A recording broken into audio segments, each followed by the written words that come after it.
Welcome to ECNTRADE daily video. Before we begin, it should be noted that any advice is of a general nature only and that your personal circumstances have not been taken into consideration. Hello everyone, my name is Rob Clayton and thank you for joining me. Well, overnight, having initially displayed a negative wave of bearish price action, the Australian dollar briefly staged a short-term upward move. However, that eventually failed to evolve into a stronger direction. It is assessed that the global markets will likely remain cautious as the swings and gains are getting larger, as uncertainty over inflation, interest rates, and the US economy continue to weigh on the global markets ahead of the key US inflationary data that's due out on Wednesday. Looking at the Australian dollar, well, the market retreated from the top side around 69.90 resistance and now looks back towards the bottom side of the range, which comes in around 68.70. It is assessed, though, that the market may be a little bit whipsaw, but there is a bit of divergence here when it comes to the Australian dollar. When the markets are sliding lower, we can see that the indicator on the RSI is rising and also is the MACD. If this pattern continues, it is anticipated we will get eventually a kick into the bullish case and therefore look towards that 69.90 resistance and maybe even on towards 70.55 as a potential target, or around 55.65 where I've outlined here. Keep an eye on the downside though, because if we see a break of 68.80, this will negate any bullish outcome and also negate the bullish divergence, and instead reopen the downside case, maybe even as low as 66.5 to about 67 cents. So of course 68.70 is a key level.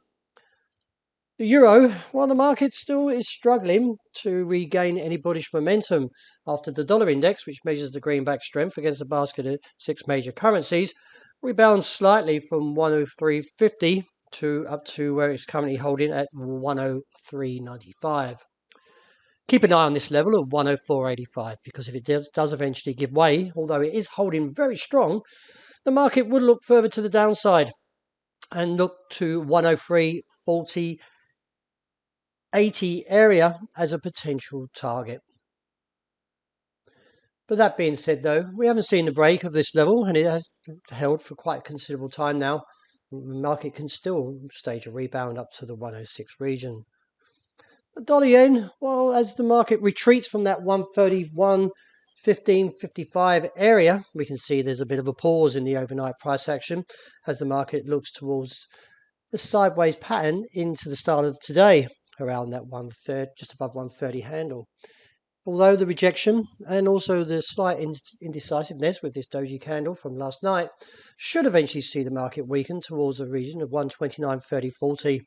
Only a break there will give further indication down to the 127 region.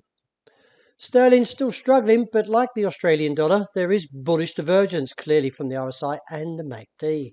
If this eventuates into a bullish case, we do need to see a break to the top side, which is around 123.90, which is now some way away after the retreat overnight, after 3 attempts. That is more to the point.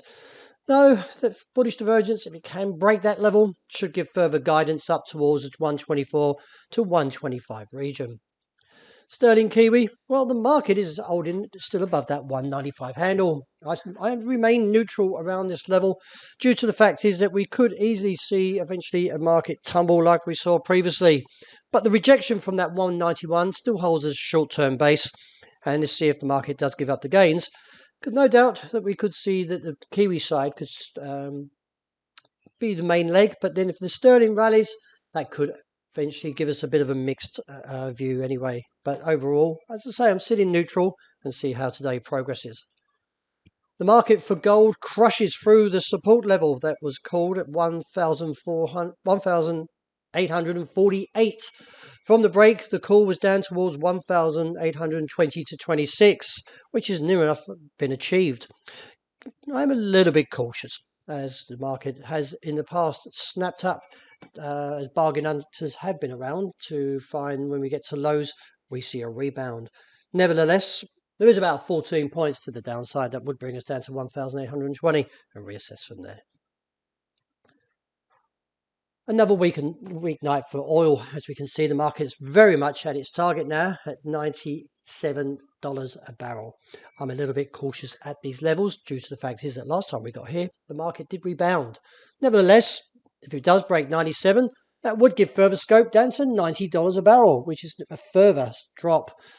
The market is in a slight free fall after the rejection from that top side a couple of days ago.